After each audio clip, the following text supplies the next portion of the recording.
Hello and welcome everyone to the Electrifying Transportation in North Carolina webinar. My name is Claudia Powell and I am a project manager at Advanced Energy and your moderator today. I want to first thank everyone, both the attendees and the presenters, for joining us today.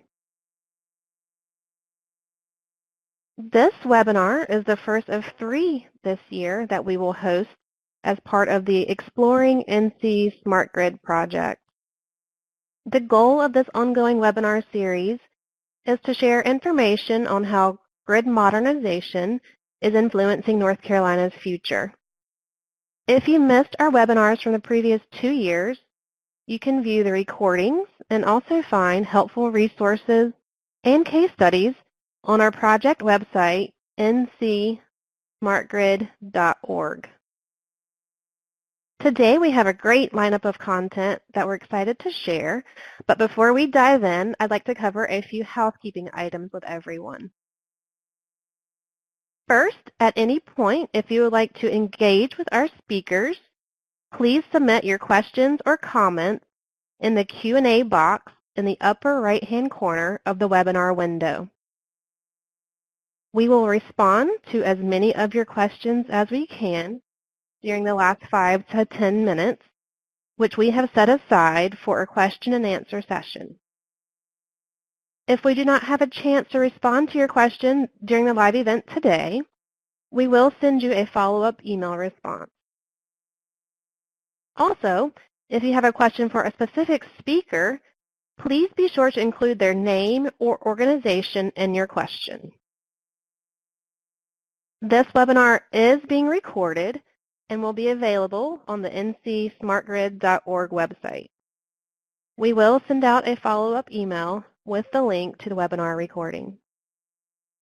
And then finally, at the end of each presenter's remarks, we are going to launch a poll to gather insight and feedback from the audience. So to get us warmed up, we're going to launch the first poll now. And this first poll question is really easy, and it will help us get to know our audience a little better and your thoughts on buying an electric vehicle for personal use. The poll question is, do you plan on buying an electric vehicle in the next few years? The response choices are either I already own one, yes, no, or I'm interested but need more information. So if everyone would please take a moment and select the answer that best reflects your plans on buying an EV, we'd greatly appreciate it. We'll leave this poll question open for a few seconds here and share the results.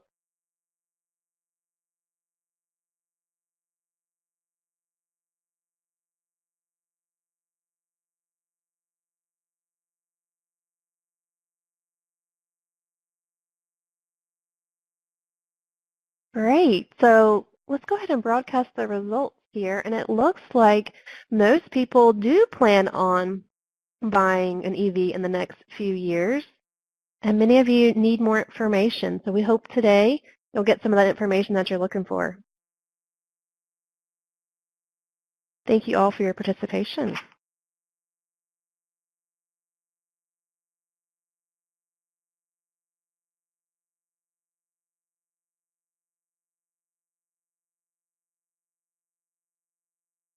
With that, it's my pleasure to introduce our speakers for the Electrifying Transportation in North Carolina webinar. We have Diane Huis, Jacob Bolin, and Lisa Poger. Diane is the Senior Vice President for Innovation and Business Development at North Carolina's Electric Cooperative. She is responsible for working with the member cooperatives and the statewide team to identify and incorporate beneficial electrification and new business opportunities. Jacob is a project manager at Advanced Energy. His work focuses on managing the statewide Plug-in NC program that promotes EVs through education, outreach, consulting, and resource development, as well as implementing pilot projects for electric cooperatives. Lisa is the North Carolina Electric Transportation Manager at Duke Energy. She assists with EV program implementation and outreach efforts to advance electric transportation adoption across the state.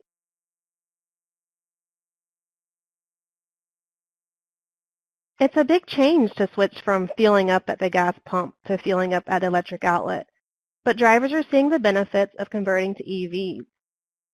North Carolina's electric utilities have recognized this shift in the market and are responding with both grid infrastructure improvements and proactively engaging their customers in order to increase EV adoption, increase customer satisfaction, and meet regulatory goals. Our speakers today will share the benefits, latest trends and impacts, and key developments to electrifying transportation in North Carolina. Diane will kick off our program with an overview of the role EVs play in beneficial electrification and strategies cooperatives have developed to help promote EVs in the state. Jacob will then review the latest trends and impacts to EV adoption and share some helpful resources. Finally, Lisa will share details around Duke Energy's EV initiative and their new proposed pilot program. So with that, I'll hand the stage over to Diane. Diane, if you would please, take it away. Hey, thank you, Claudia. I'm really excited to be here today to talk about beneficial electrification and the role of electric transportation in that. First, I want to give a little bit of history. Traditional resource planning, which is what I did for many years, focused on least cost planning. We looked at net present value over a long period of time, and the main problem we were trying to solve was really very simple. How much capacity did we need to add in order to meet our peak load plus our reserve margin? And we were very focused on that least cost solution as being our winning solution. Now with the integrated energy network, we're seeing much more in the line of beneficial electrification. That's because rapid advances in digital technology, including smart meters and sensors, are changing the way we use the grid. Market forces have also played a role in changing our power supply resources as we approach cost parity for renewable resources and energy storage. The key to the integrated energy network is that effectively integrating energy supply with user networks will lead to more reliable, flexible, and affordable energy services. At NCENC, we're experiencing just that as we're now relying on edge-of-grid resources such as thermostats and conservation voltage reduction to help us manage load fluctuations and avoid adding expensive infrastructure. We now include electric vehicle infrastructure in that overall equation. Again, the key is that the benefits from these edge-of-grid resources is only captured through integrated operation. Beneficial electrification requires meeting one of three criteria while harming none. These three criteria include reduced costs over the long run, environmental improvements, and grid flexibility. Currently, electricity accounts for 20% of the country's total energy mix. As this percentage grows, we'll see an overall reduction in emissions economy-wide because electricity is a cleaner form of energy than power produced by using fossil fuels on site. In fact, by 2050, EPRI predicts that even as electricity grows to 45% of the total energy mix countrywide, emissions will go down by 70%, due in part to the lower carbon portfolio of power resources. The switch to electricity can also lower costs for both utilities and consumers through a more efficient utilization of the power grid, reduce fuel and maintenance costs for electric vehicles, and lower operating costs for advanced industrial equipment. That is why beneficial electrification is one of three tenets that the North Carolina co-ops have adopted as part of our brighter energy future. We look at beneficial electrification opportunities in four general areas, including transportation, agribusiness, industrial processes, and grid flexibility.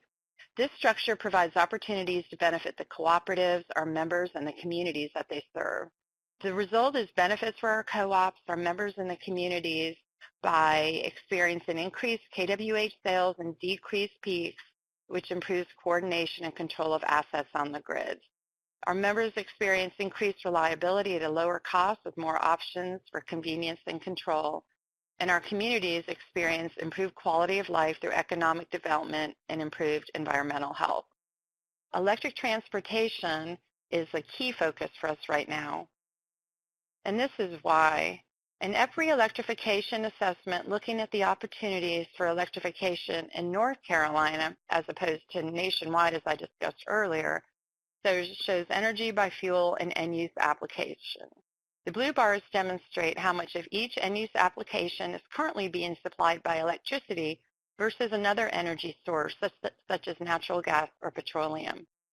In North Carolina, electricity in 2015 made up 27% of the energy mix sector-wide.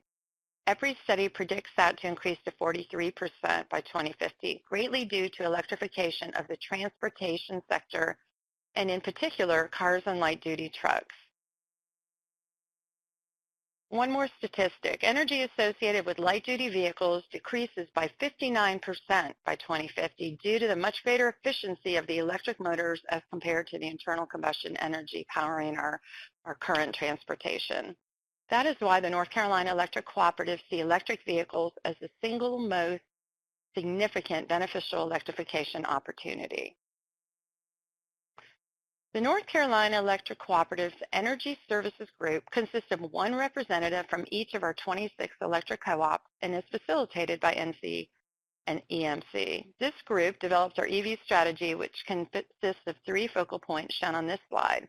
I'll discuss each one of these points in more detail next. EV awareness and marketing is very important as car dealerships are not yet promoting electric vehicles, and in some instances, particularly in our rural service territories, they are not even selling electric vehicles. Ways that we are looking to increase awareness include fleet cars. These allow co-ops to increase awareness both within their organizations and their communities. Some of our co-ops are encouraging their staff to check out an EV and drive it over the weekend. One co-op is looking into allowing their electric consumers to check out the vehicle to take it for a drive. And many of our members who have recently added or have had one in their fleet for a while are wrapping their cars to make it obvious to everyone who sees them that they are driving electric. We also have 2 options available to help our consumers be able to pay for an EV. All co-ops across the nation now have access to a $3,500 tax rebate when they purchase the Nissan Leaf, and our Electel credit union is now offering a discounted interest rate on car loans for EVs. The microsite that is under development will provide information on these programs as well as tailored programs that some of our member co-ops are offering for EV drivers, such as rebates or time of use rates. General information on EVs will also be available on this microsite. Ultimately, we're looking to develop marketing programs that connect more members with our EV solutions, in turn improving load factor and creating a healthier grid. Infrastructure is another piece of our strategy. This is important for a number of reasons.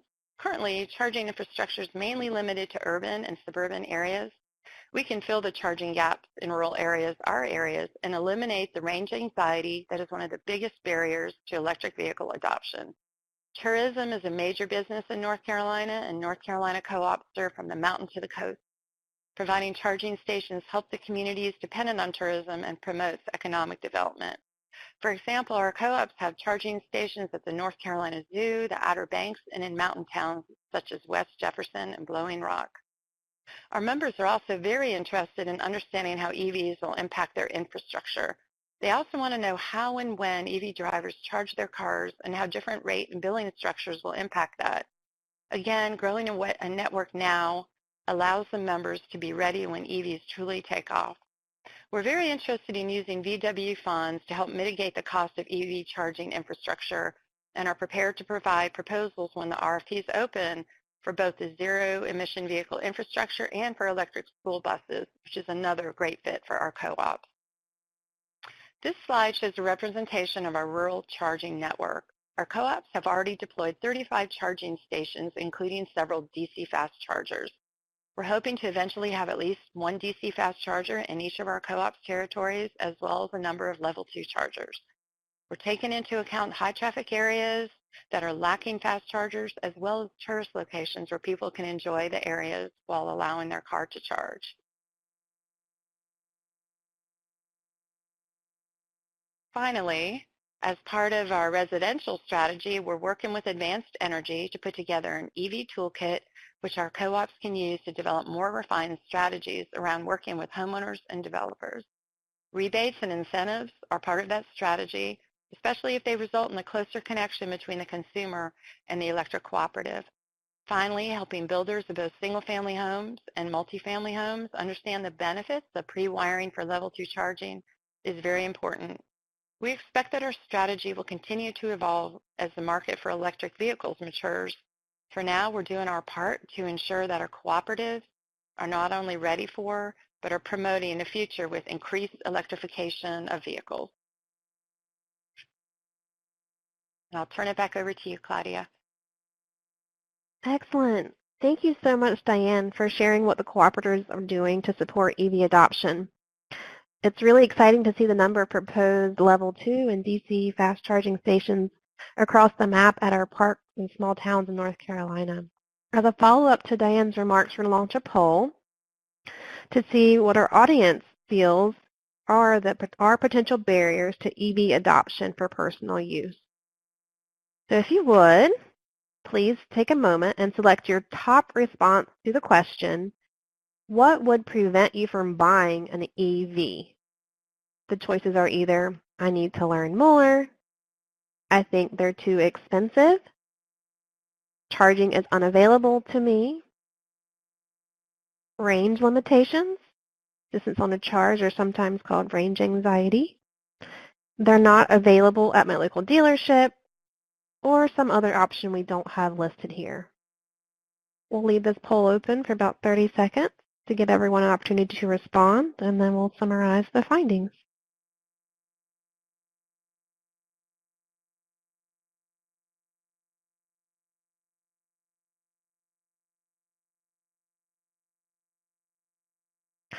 Great. So we got a lot of good responses coming in here, and it looks like the top response is range limitations, which isn't really a huge surprise, but that is great feedback. Thank you, everyone, for your participation. We will now move on to Jacob, who will share the latest trends and impacts of EV adoption in North Carolina and some helpful resources. Jacob, please, the stage is yours. Well, thanks, Claudia, and I'm happy to join everyone today. So thank you, everybody, for joining. Really looking forward, as Claudia mentioned, to discussing some of the electric vehicle adoption trends and impacts. So quickly before we dive in here, I just want to introduce and expand on our program at Advanced Energy Plug-in NC. Claudia briefly introduced this program at the beginning of the webinar. Essentially, Plug-in NC is a statewide program that promotes electric vehicles through education, outreach, consulting, and resource development. Plug-in NC and its members have been working since 2011 to establish North Carolina as a leader in electrified transportation. Our organization provides a collaborative opportunity for stakeholders to work together to ensure seamless integration of EVs in our communities. You can find a number of our resources on our website, and we also have a very active social media presence. I think what it comes down to in terms of the Plug-in NC programs and program objectives are really these two main topics. We'd like to develop and share information that will support EV adoption in North Carolina and understand, balance, and educate about these impacts on the grid. Before I dive into some of our adoption numbers and trends, I just wanted to share a quick quote that really, I think, kind of summarizes where we are with some of the shared interests, certainly across the state and nationally as well. This is from David Peter Stroh from the book Systems Thinking for Social Change. The broad-based teamwork involving solving complex social problems requires aligning diverse stakeholders with a public purpose, even though each one may have different private agendas. So as we move forward to identifying a couple of the main major factors that are influencing EV adoption, I think that that quote really stands out about the shared interest and shared common objectives of so many different organizations, communities, and private or public interest groups. So when we think about each of these different bins and the support and maybe the interest that goes into each one of them, this network really expands quickly to increase EV adoption. We're going to have increased climate action policy. We're certainly seeing quite a bit of that happening here in North Carolina, and we will touch on some of the Executive Order 80 impacts and directives that we've seen over the last few months from Governor Roy Cooper. We also have beneficial electrification potential that Diane really discussed in good detail with the North Carolina Electric Cooperatives, and we'll have Lisa touching on that opportunity as well from Duke Energy standpoint. We're really starting to see, although the supply is still catching up at times, some manufacturer commitments that are being made across the board. I've highlighted just a few here above from Ford, Volkswagen, and Audi.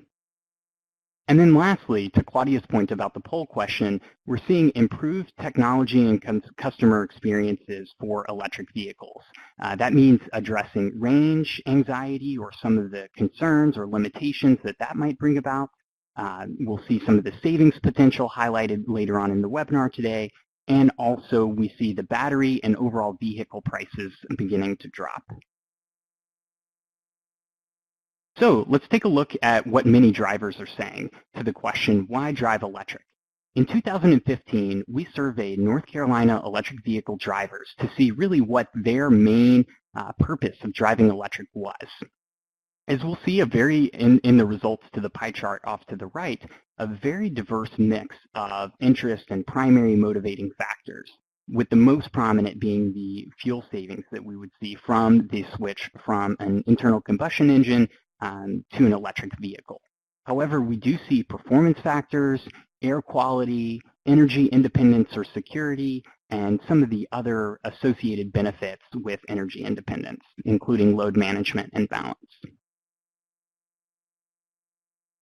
So if we zoom in for just a moment on some of the fuel savings that we're really receiving from many drivers across the state and in terms of switching to EVs, we've quickly got a kind of a high-level summary of annual savings that could be expected from fuel switches. So we'll see an expectation in this particular calculation for cost per gallon of gasoline at $2.75. Here in Raleigh, I think that's a really accurate snapshot of where we are today, and an energy cost of 10 cents per kilowatt hour. Quickly touching on a couple of the popular all-electric models. Of course, there are many, many more to choose from, and we're really seeing an expanded set of options, especially as we move into the mid and later half of 2019 and into 2020 with some of the future models becoming available. Just to quickly touch on a few, we'll see some of the different models, manufacturers, and their range capabilities listed below that.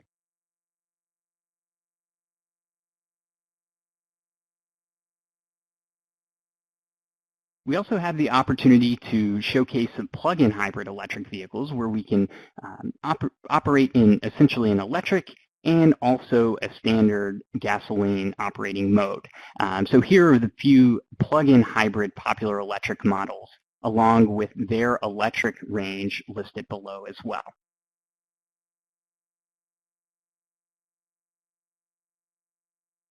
If we think about where these projections for EV growth is going over the next many, many years, we'll see quite a bit of wide deviation in some of these predictions and expectations. However, I wanted to showcase this particular graph from Bloomberg that has, there are quite a few different statistics that are pretty informative here in terms of the predicting tools for this growth rate. If we forecast out to 2040, according to Bloomberg, we'll see about a 55% annual adoption rate globally. One of the interesting bits of this particular chart to me is the ratio between the battery or all-electric vehicle and the plug-in hybrid. Currently in North Carolina, we see a pretty even split between these two different vehicle types currently. So it's about 50-50 across the state in terms of the registered vehicles. But over time, as those range options or anxieties start to be addressed with improved battery chemistry and cost effectiveness, we'll start to see that ratio really shift towards a more battery electric or all electric vehicle type. Now, that was primarily for light-duty passenger vehicles. We also don't want to forget about some of our medium and heavy-duty EVs as well. While there are valid opportunities to electrify many different vehicle classes, I just very quickly want to highlight the two at the bottom, the transit and school buses. We're starting to see these particular vehicle classes really taking off in the state of North Carolina, specifically when it comes to our transit buses. So these are a couple of photos that we've had from various plug-in NC events this year, whether it's going to be a Proterra ribbon cutting that we see kind of in the middle bottom and top right of the screen. This was for the city of Greensboro. They have gone ahead and electrified 6 transit buses currently, with more underway. We're also seeing similar trends taking place with the city of Asheville, many other organizations within the Triangle as well. Now, I briefly want to touch on some of the infrastructure needs that would be needed to support some of these adoption characteristics that I've just covered. So this is going to be a graph, or a display, I should say, in a paper released by the Institute for Electric Innovation and the Edison Electric Institute. We have a few different kind of modeled options here. In addition to, so we're going to see the in-rail models, both for plug-in hybrid ratios, battery electric ratios, and an EPRI expectation for that as well. Now let's keep in mind the 80,000 zero-emission vehicle plan released in the executive order by Roy Cooper for the year 2025. Now there are a few kind of particular statistics or expectations that I want to bring to everyone's attention in this particular table. We'll see specifically the expectations for level 2 charging infrastructure needs at the workplace and the level 2 and DC fast charging expectations needed publicly. Now let's really focus on the 1,000 per 1,000 battery electric vehicles, because according to Executive Order 80, we do want to stay aligned with a zero emission vehicle, of which a plug-in hybrid is not necessarily. So with these particular expectations, that means that we would be looking at essentially 400 DC fast charging ports needed in the state of North Carolina, along with 800 level 2 public charging ports and 13,000 workplace charging stations. If we kind of magnify this a bit more in terms of kind of a more national expectation, we'll see that for 7 million vehicles to take the road by 2025, which is what's expected in this particular report, we would need about 4.5 to 5.5 million charging ports to support that number. If we think about where we are now with this particular infrastructure, we'll see, and this is a map that Plug-in NC created last year to showcase the EV adoption rates or ratios, where you'll see kind of the heavier or darker shading in the map overlaid with some of the different charging locations that are publicly available. We'll see that we have about 1,300 publicly available charging ports across the state, about 50 of which are going to be DC fast charging stations, and 900 public level 2 charging ports. The DC fast charge is expanding every day, but that's a pretty accurate snapshot of what we've got going on right now. So as Diane has mentioned, one of the things that we really want to focus on as we think about the infrastructure needs along North Carolina is the improved statewide corridor planning, equitable access for rural communities, and focusing on tourism development for those corridors. Before I leave you today, I just want to quickly summarize what we've shared. There are viable EV options on the road today. There are actually over 1.2 million plug-in vehicles that have currently been sold in the United States. By 2025, we expect these numbers to be approximately 7 million.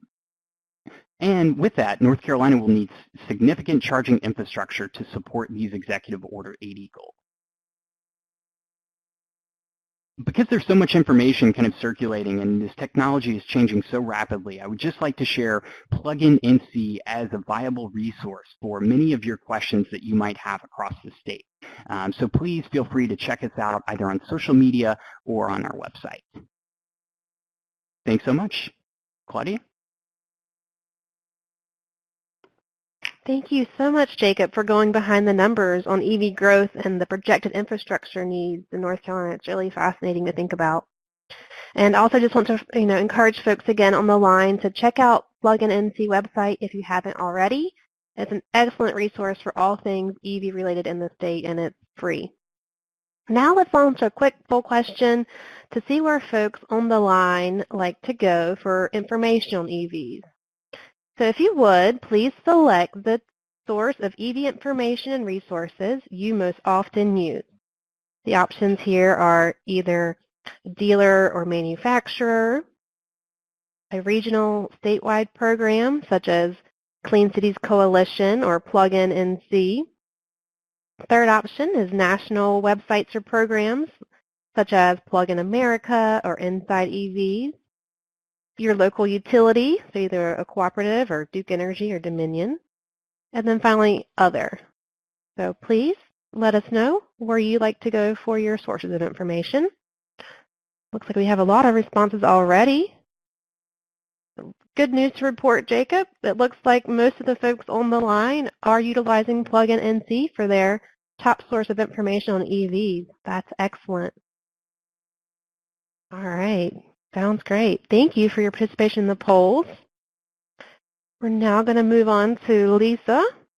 Lisa is going to share information on Duke Energy's EV initiatives and propose their 3-year pilot program. Lisa, the floor is yours. Great. Thank you, Claudia. Really pleased to be here today to talk about Duke Energy's Electric Transportation Initiative here in North Carolina and our proposed electric transportation pilot. I wanted to start out by sharing Duke Energy's overarching electric transportation goals. Our first goal is to improve electric vehicle infrastructure to support electric vehicle adoption in the state. And our second goal is to study the grid impacts of a transition to electricity as a transportation fuel. Our objective is to understand electric vehicle loads and the ability to manage those loads to help optimize our grid assets and reduce costs for all customers.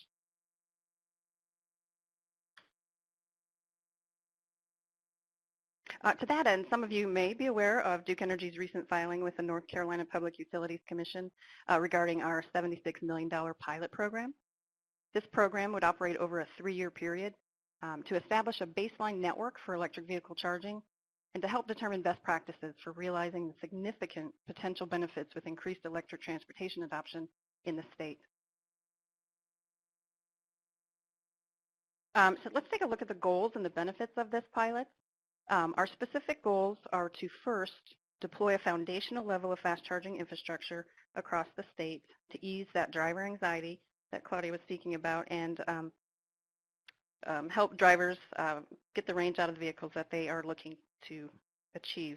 Our second goal is to study the effects of charging multiple types of electric vehicles, including passenger vehicles, fleet trucks, and school and transit buses. And third, to leverage other transportation electrification funds to reduce the significant upfront capital costs of electric transit and school bus deployment. And lastly, to develop procedures to ensure cost-effective integration of vehicle charging. Oh, I'm sorry, I was being asked to speak louder. Hold on. And lastly, to develop procedures to ensure cost-effective integration of vehicle charging by actively managing charging loads to ensure that electrification projects benefit all customers, even those that do not drive an electric vehicle. Now, there are also several key benefits in addition to the environmental and direct economic benefits of retaining fuel cost savings in our state, which we've heard about already today. There are also electric system utilization benefits, which can help reduce costs for all utility customers.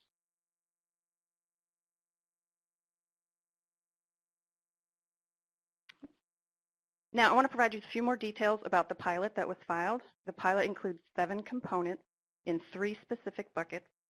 The first bucket is rebates for charging management and includes residential and fleet charging. Both of these components consist of customer-owned charging stations that will allow Duke Energy to collect data and evaluate load control opportunities. The residential program provides a $1,000 rebate for procurement and installation of a qualified networked charging station. This will allow our customers to increase the speed of home charging and reduce the duration of charging while allowing data collection for load management. The fleet rebate is a reimbursement for qualified infrastructure up to $2,500 and applies to municipal and commercial customers to encourage conversion of fleet vehicles to an electrified option. The transit electrification bucket focuses on schools and transit buses. For electrification, this segment works to leverage several vehicle replacement funding sources, such as Federal Transit Administration, low or no emission vehicle grants, and Volkswagen Settlement and Mitigation Funds, which are a big plus for this program. And just to clarify, this pilot program is focused only on transportation electrification equipment and infrastructure and does not apply to vehicle procurement. We're only using these programs to leverage some of those funding opportunities that are already existing. The third bucket of the pilot program includes 3 segments of public charging expansion, multifamily to address non-homeowner adoption, public level 2 to support destination and retail charging, and finally a baseline network of fast charging to provide confidence for drivers when traveling across the state or between states. We noted earlier that Executive Order 80's goal of 80,000 zero-emission vehicles on North Carolina roads would require 400 to 500 fast chargers to support that level of adoption. And as we saw, we have about 50 ports, DC fast charge ports in the state so far. And this may lead you to ask, why this, why now for this pilot? Jacob touched on the first reasons earlier, but I wanted to reiterate because the synergies of this pilot with other statewide and federal initiatives are really important.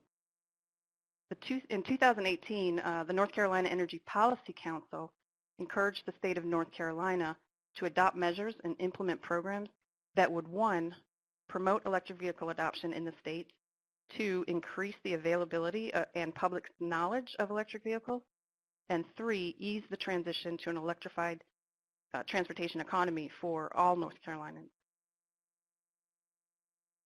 Last October, Governor Cooper's Executive Order 80 set the goal of the 80,000 zero-emission vehicles registered in the state by 2025. And as an aside, it's important to note that the zero-emission vehicle goal does not include plug-in hybrid vehicles, as they may still burn gasoline. In saying that, I don't want to imply that plug-in hybrids are not a critical component for this transition. They are very important transitional technology that will eventually move drivers to full electrification. And then additionally, this pilot program complements other vehicle replacement programs to reduce the vehicle emissions.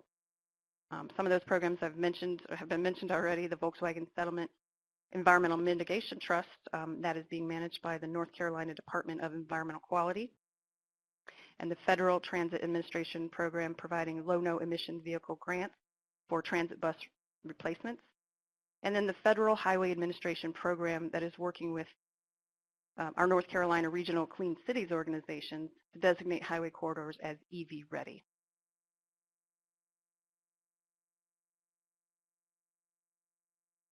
Taking a look at some economic factors, the graph on the left, obtained from the U.S. Energy Information Administration, compares the price of gasoline and electricity over time. As we all know, oil and gas prices can fluctuate widely. And because of the regulated nature of the electric utility industry, electricity prices remain somewhat constant. So fuel cost savings can change over time depending on the price of gasoline. This is valuable information to consider when calculating the total cost of ownership for a gasoline vehicle versus electric. And fleet fuel purchase planning can also compound those savings at a level for your fleet management. When we talk about fuel cost savings for electric vehicles, the cost of driving electric is roughly 1/3 of the current price of gasoline. So as an example, let's say you're paying the average 10 cents per kilowatt hour as a residential customer and gas is selling at $3 per gallon. Your per gallon equivalent of gasoline would be approximately $1. We also talked about the air quality benefits and the expanded offerings from auto manufacturers. And finally, the potential to achieve downward rate pressure through asset optimization benefits all customers. It's a complicated concept, so I'm going to walk through it a little bit in the next few slides.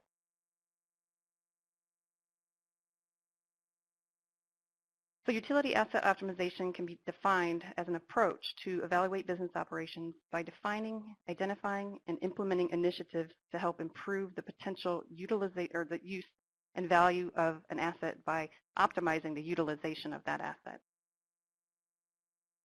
Quite straightforward. I'm going to walk through a real-world example just to kind of make it more relatable. So say you want to earn some extra money, and you've heard that a lot of your friends are earning extra money by being an Uber driver. So you plan to become an Uber driver. You currently do not have a vehicle, so you'll need to purchase one. So you purchase a new or used vehicle for about $25,000, and then expect to spend another $5,000 to maintain and operate your vehicle over a 5-year lifespan. So your total cash investment, your planned cash investment, is $30,000. If you plan to work 300 days per year and you have time in your schedule to pick up riders for a maximum of 10 trips per day, this is your total availability or your capacity. This is the most you can do with that vehicle. As it turns out, demand is low, or you go on strike and you only get 3 fares a day. Let's assume nothing changes and 3 fares a day goes on for 5 years. The trip fee for each fare would have to be at least $5.48 to cover your initial upfront and operational cost of the vehicle. Now, if you've gotten good reviews and your trips per day jump to 5 fares over the 5-year life of the asset, you would only need to collect a minimum of $3.29 per fare to cover your upfront and operational cost of that vehicle. This is asset optimization. Going back to the electrical system optimization, a utility's generation capacity must be designed to meet peak load demands. And there's currently a gap in the average load placed on the system and the peak load. Filling in the gaps with additional flexible electric loads spreads the upfront and operational costs of the generation asset over more units, also known as kilowatt-hour sales. Now, of course, this only works until you reach capacity. In the Uber example, 10 trips per day for 300 days was the maximum capacity for that vehicle. Fortunately, we have plenty of capacity in our Carolina grid system, creating this opportunity to reduce per unit rate. Now, I wanted to share findings from one last report before I close today. The Duke Energy commissioned a report in 2018 by MJ Bradley, which studied the cost benefits of electric vehicle adoption in North Carolina. The report looked at a moderate or status quo forecast scenario of EV adoption for the state and a high adoption forecast scenario for accelerated adoption. This graph is a baseline charging scenario indicating no utility load management for that charging. The study found that the combined generation, transmission, distribution upgrade, and peak capacity costs allowed for the net revenue to be above and beyond the cost to serve. So this net revenue would go back into the rate calculation, putting downward pressure on rates.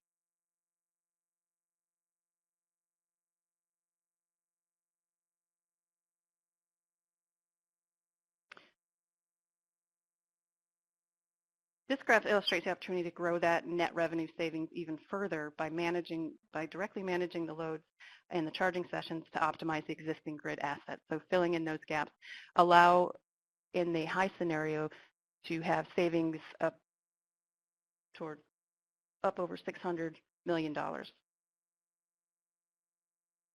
And then finally, looking at this from a customer savings perspective, the cumulative net savings for electric vehicle drivers, when you include the fuel and maintenance savings from operating the vehicle, can exceed $60 billion in a high adoption scenario. And again, those savings go back into our local economies to support North Carolina businesses.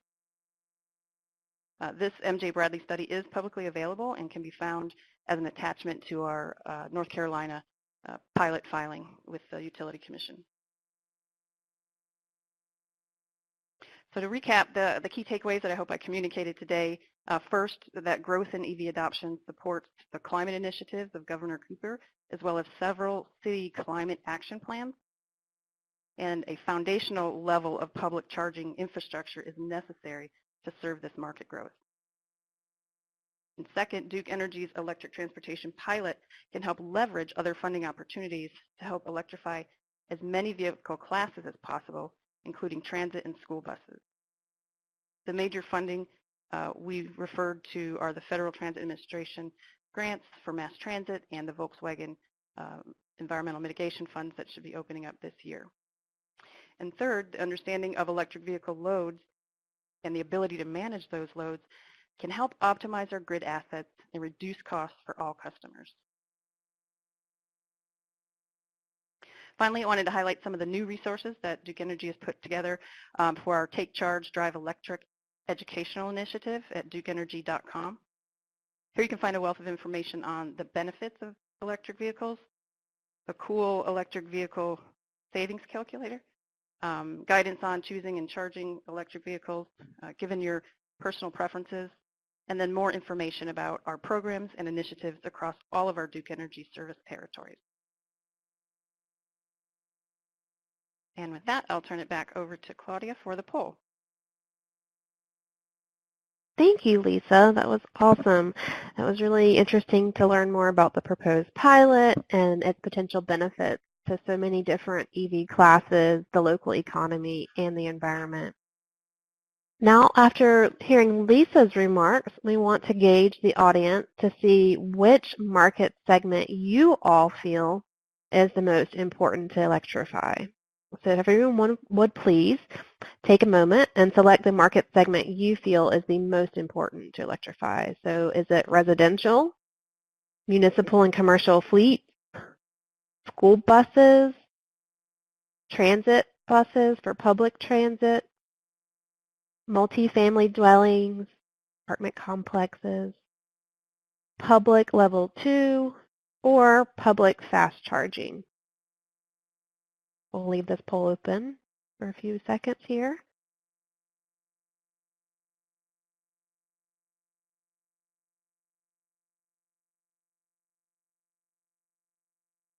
All right, it looks like residential is the winner here, followed by public fast charging. Very interesting. Thank you all for your participation in this poll and all the polls today. That is our final poll and concludes our presentation for today. So at this point, we'd like to take a few minutes to answer some of the questions and address the comments that have come in during the webinar and through the registration process. Please understand that we may not have time to answer all of the questions, but we will do our very best. If there is a question that is not addressed, we will follow up with you through email. So let's take a look at some of the questions that have come in. Lisa, I think this will be a good follow-up question from your remarks. Someone asked, what is the timeline on the rollout for the pilot program you discussed? Oh yeah, thanks Claudia, that's a great question. So we filed the North Carolina pilot on March 28th. The comment period was initially set to end at May 6th, so there were some comments that were filed before that deadline. But the Commission has extended that comment period to July 6th now, so push that out a couple more months. So we are expecting the earliest that we anticipate having a decision on the filing would be early fall with a rollout before the end of the year.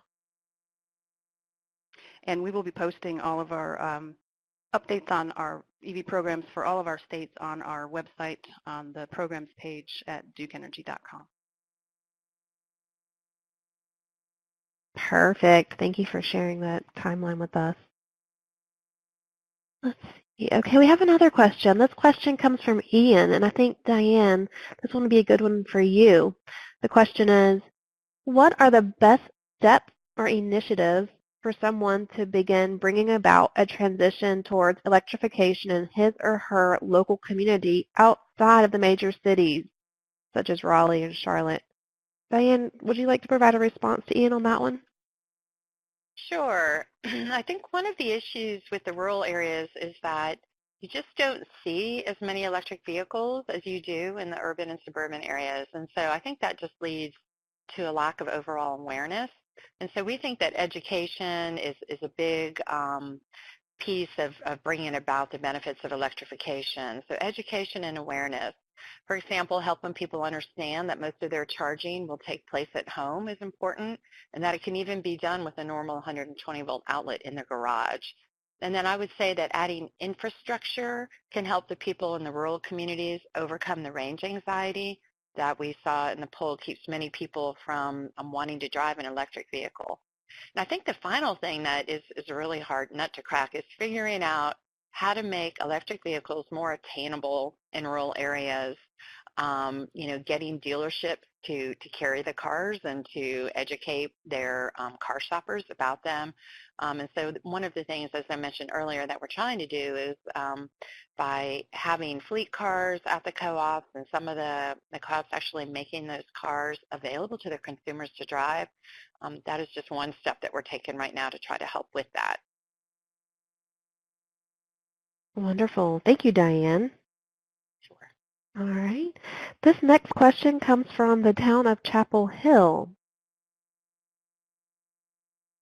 This is a sort of a two-part question, Jacob. Well, I think this might be a good one for you. The first part is, can you recommend any resources for planning the deployment of public and private EV charging stations in a city? And the second part is, how do you determine a good number of units for your population and community? Sure. Thanks, Claudia. That's a great question. So obviously, I'll kind of break it down here in a couple different pieces. So I think I'll address the second part of the question first in terms of how to land on a good number. I think there are quite a few different ways that you need to kind of go about doing so, and it's really going to be a factor of many different inputs and kind of best guesses or best estimates that you could use to forecast what the EV adoption rate might be and what that demand would be in your municipal settings. So of course, I think a good kind of initial understanding would be what is the current number of registered EVs in your town, city, or county, and what is the application? So, are you looking to kind of urbanize? Are you looking to bring forth some economic development for particular businesses or for your, let's say, downtown economy?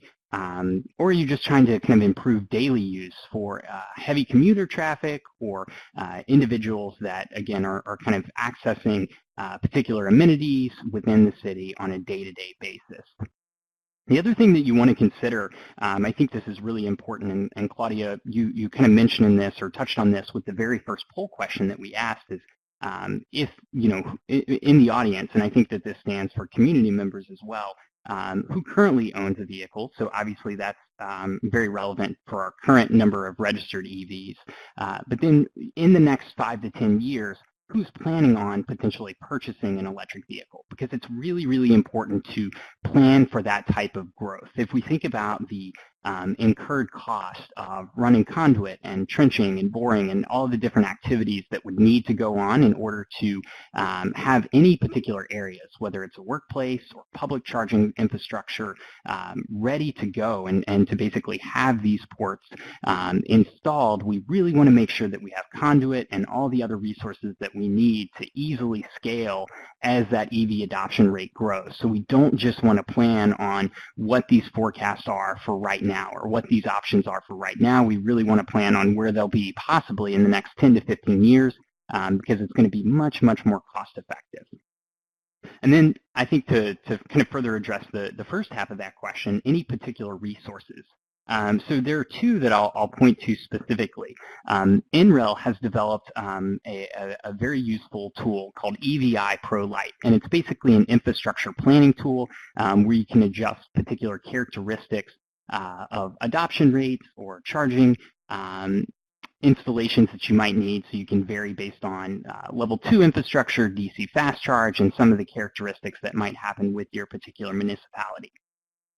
The other resource that I'll quickly mention is through Plugin NC. We developed a few years ago a community planning guide for EVs. It's a really thorough document that outlines quite a few of the different sections and kind of the workflow that you might need to go through to really get a good sense of what those infrastructure needs might be. So I'd be happy to follow up at the conclusion of this presentation to that particular question with that resource, and would encourage anybody else to take a look at some of those planning resources on Plug-in NC's website. Wonderful, Jacob. Thank you so much. That was an excellent response. You shared so much there. Tons of little nuggets in that response. All right, let's see. We have a few more minutes left. Let's go to a question from Bernardo. This one is for Lisa. Lisa, how can we, as a society, stimulate the use of electric cars for people who live in apartment complexes that don't have recharging stations? Yeah, that's a great question. That has been something that the electric vehicle industry has struggled with for a long time, given the ownership of the parking space and things like that.